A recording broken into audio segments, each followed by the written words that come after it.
Hello, Shining Gems!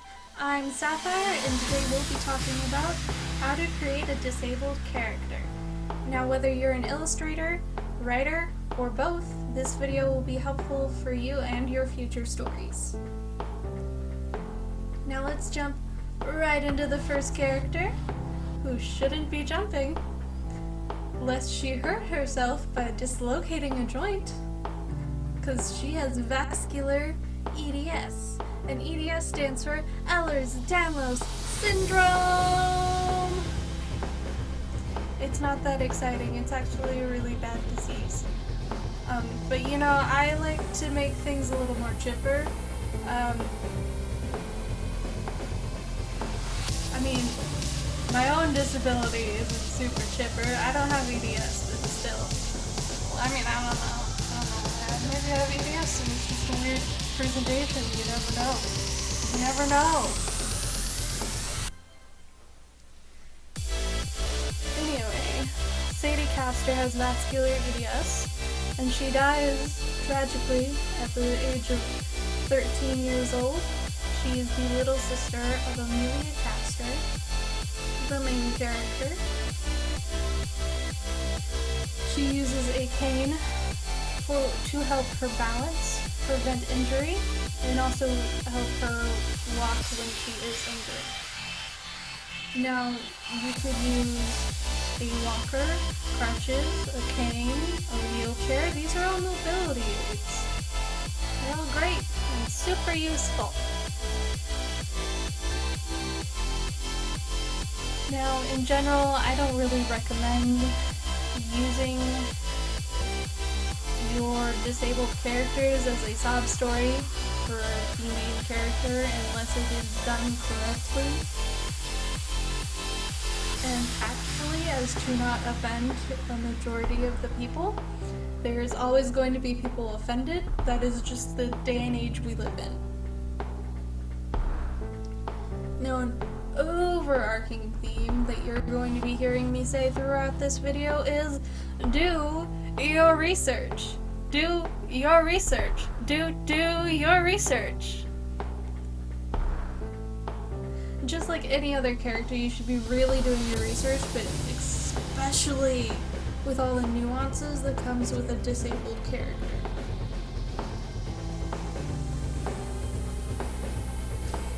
There is even more necessity to do research.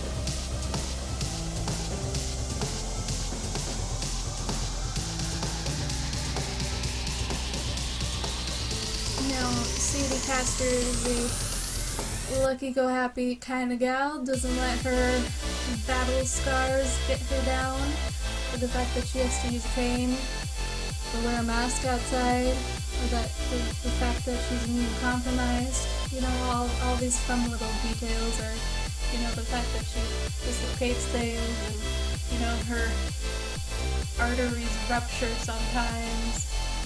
You know, the fun things. Joking, they're not fun.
Our next character is Violet Yoon. She is a Korean American, and she recently lost her right arm in a car accident. Now, this doesn't slow her down much. She's a martial artist and a fashionista.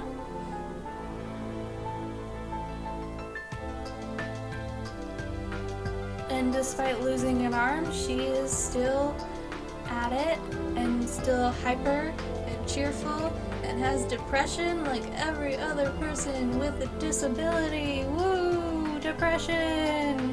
Anxiety! Do not be afraid to give your characters mental illnesses. In fact, it makes your characters more human and believable. And speaking of believability, when you have a character who is missing a limb, please do keep in mind that phantom limb syndrome is a thing. So, for instance, if you're animating a character with one limb, have them start to reach out with their missing limb, hesitate, and then go with the limb that isn't missing. Or when you're drawing poses with a missing limb, act as if they still have that limb because they still think they have that limb. Because it takes a while to adjust to missing an appendage. I mean, I don't know about you, but like if I lost a leg, I'd still try to get up and walk sometimes and fall on my face. It'd be really funny. I'd laugh at myself, at least.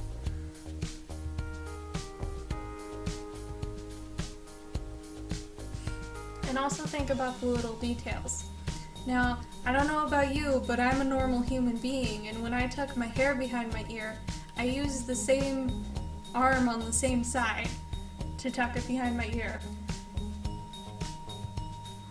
So if you have a hair tucker, make sure that on the side of the limb that is missing, you don't tuck the hair behind. Also with earrings, it's easier to put on earrings with the hand on the same side. Also, if you have a character and they're missing a limb, especially if it's an arm, don't be that person. Have you ever tried to tie your shoelaces with one hand? It's pretty close to impossible.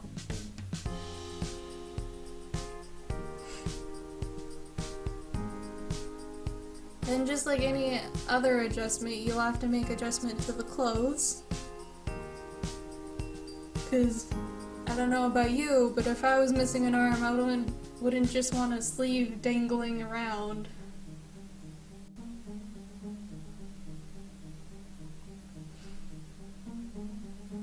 So, if you're planning to do a character with a missing limb, go about your day for just a few hours and not use that limb.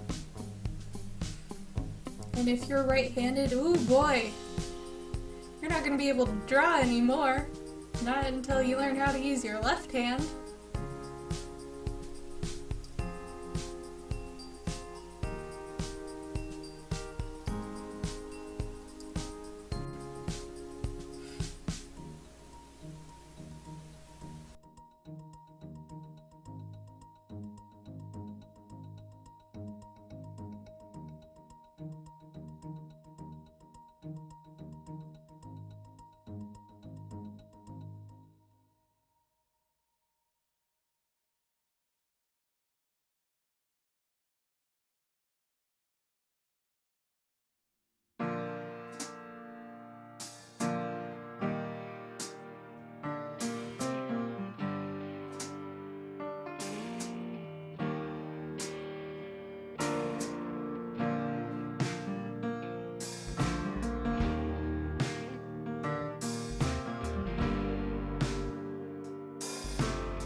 William has an invisible illness.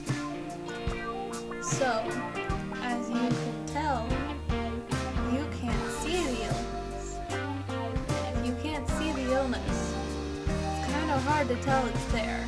So, the best way to design a character with an invisible illness is to give them a mask to wear outside. Because a lot of us have immune-compromised systems. We have immune-compromised systems. These characters are more nuanced than the rest of disabled characters, just because there's no, like, I'm in a wheelchair and I fight crime. You make a wheelchair superhero, you're my superhero. That'd be awesome.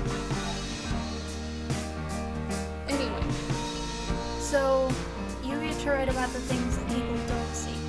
You get to talk about I feel so bad today. I had to take a shower and then I had to take a 45-minute nap afterwards because I have no energy. And I have no idea what that accent is. Not me.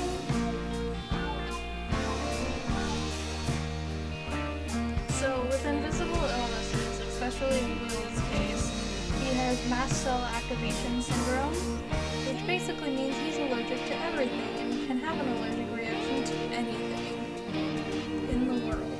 If it exists, you can be allergic to it. Which sucks. But he wears a mask, washes his hands, carries hand sanitizer,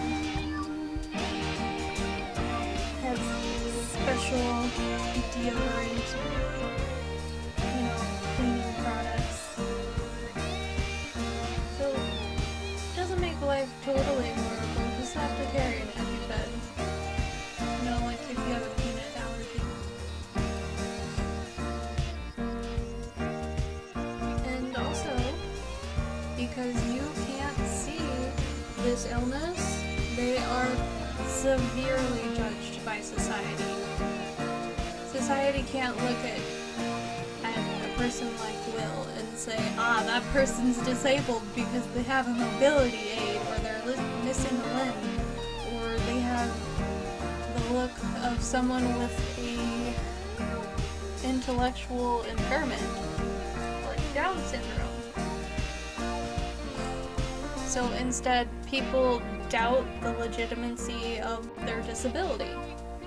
And that's another thing that you don't see, because people with invisible illnesses are really good at putting on masks.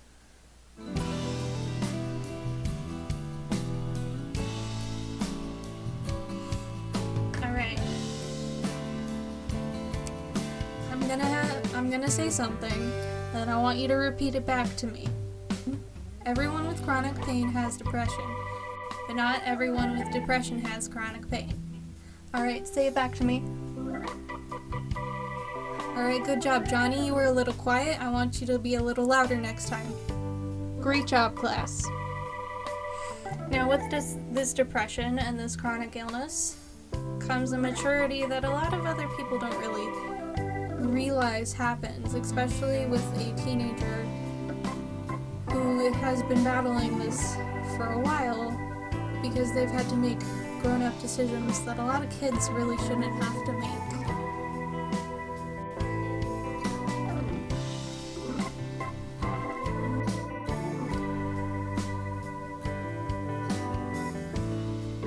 Last but not least is our wheelchair user, Ruby Darling. She's our quirky queen, a lot like me. She wears Wednesday Addams dresses and boots with the fur.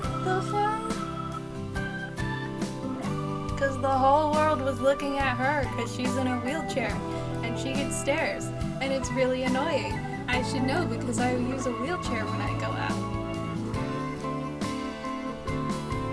I'm not bitter. You are.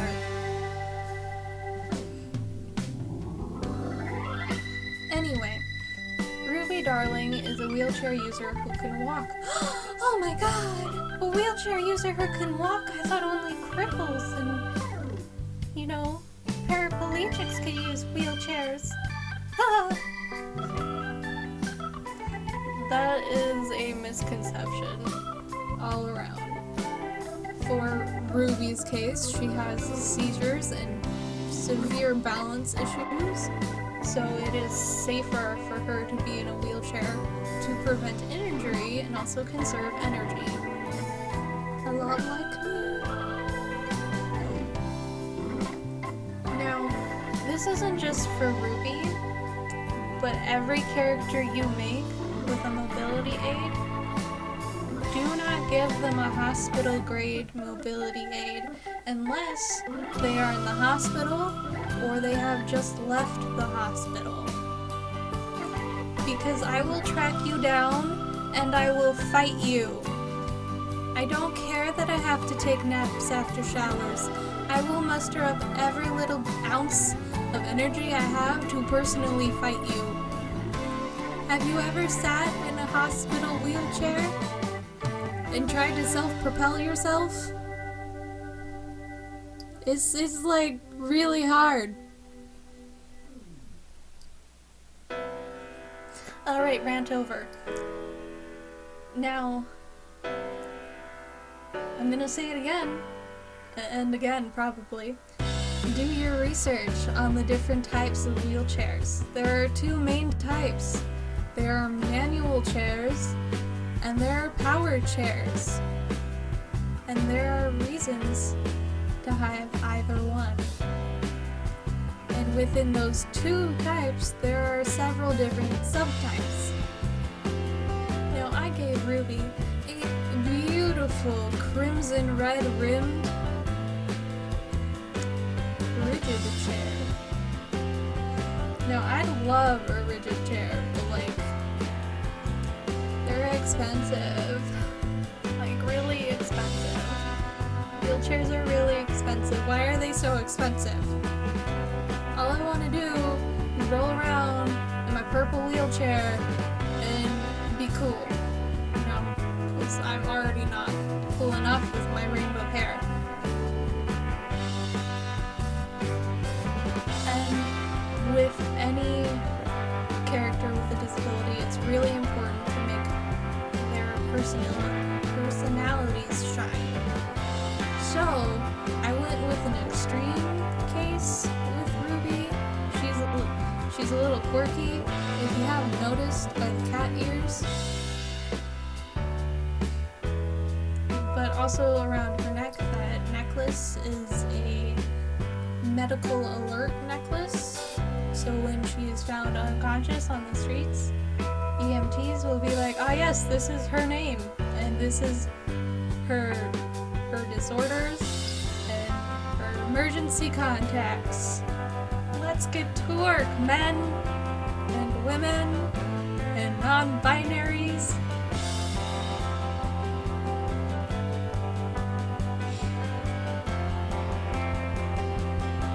I have a medical alert.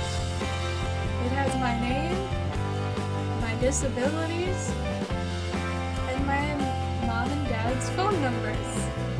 Because I'm often passed out in the middle of the street. It's fun. You should try it sometime. I'm kidding, please don't. Jazza and Sapphire are not responsible for anyone who tries to pass out in the middle of streets.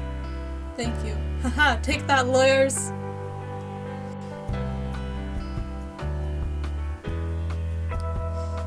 Anyway, I hope this video has been informative, and if you don't know what I'm talking about with any of this, then Google it.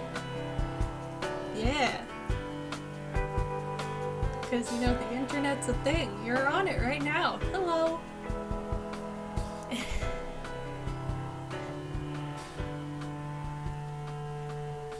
Thank you for watching my video.